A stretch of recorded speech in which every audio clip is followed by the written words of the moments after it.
Iran যে কত বড় বাঘের বাচ্চা তা দেখিয়ে দিল। একদম নাস্তানাবুদ করে ফেলেছে যুক্তরাষ্ট্র ইসরায়েলের জোটকে। যুক্তরাষ্ট্র ইসরায়েল জোট এক প্রকারের মাথা নতই করতে হয়েছে ইরানের সামনে। কারণ শর্তগুলো দেখুন, কি শর্ত দিয়েছে ইরান। ইরান শর্ত দিয়েছে ইরাক, লেবানন এবং ইয়েমেনের বিরুদ্ধে যুদ্ধের সম্পূর্ণ অবসান, কোনো সময়সীমা ছাড়াই ইরানের বিরুদ্ধে যুদ্ধের সম্পূর্ণ এবং স্থায়ী অবসান। এবং সবচেয়ে গুরুত্বপূর্ণ শর্ত একটি রয়েছে 4 নম্বরে, হরমুজ প্রণালীর উপর ইরানের নিয়ন্ত্রণ বজায় রাখা। এটা কিন্তু একটা খুবই গুরুত্বপূর্ণ। এই অঞ্চলের সমস্ত সংঘাত সম্পূর্ণভাবে অবসান করা, হরমুজ প্রণালীতে নৌ চলাচলের স্বাধীনতা ও নিরাপত্তা নিশ্চিত করে প্রোটোকল এবং শর্তাবলী প্রতিষ্ঠা করা।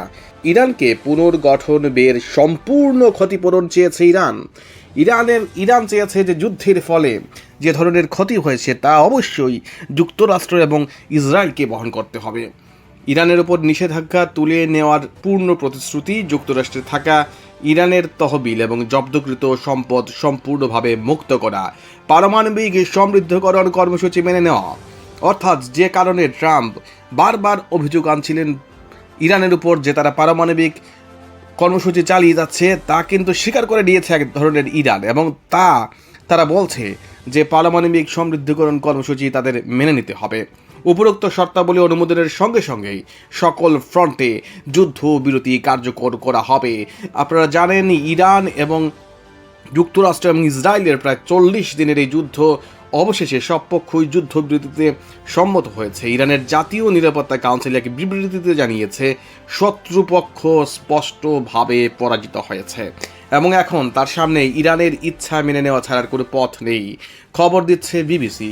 অর্থাৎ আমেরিকা যুক্তরাষ্ট্র মহাপরাক্রমশালী আমেরিকা যুক্তরাষ্ট্র এবং তাদের মিত্র ইসরায়েলকে একদম নাস্তা নাবুদ করেছে ইরানের কাছে এক ধরনের মাথা নত করে বিদায় নিচ্ছে এই যুদ্ধের।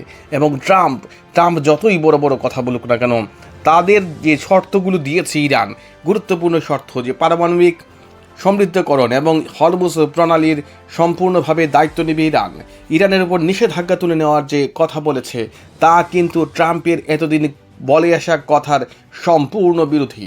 ট্রাম্পকে এক ধরনের লাল কার্ড দেখিয়ে দিল ইরান এবং একটা দেশ, একটা জাতি যে দেশপ্রেমের মাধ্যমে ঐক্যবদ্ধ থাকলে কিভাবে মহাপরাক্রমশালীকেও পরাজিত করা যায় তার কিন্তু একটা নজির স্থাপন করলো ইরান। এবং ইরানে দেখিয়ে দিল সবাই এক থাকলে, জাতি এক থাকলে, জাতির একতা থাকলে কোনো ভয় নেই, যত বড় শত্রুই সামনে আসুক।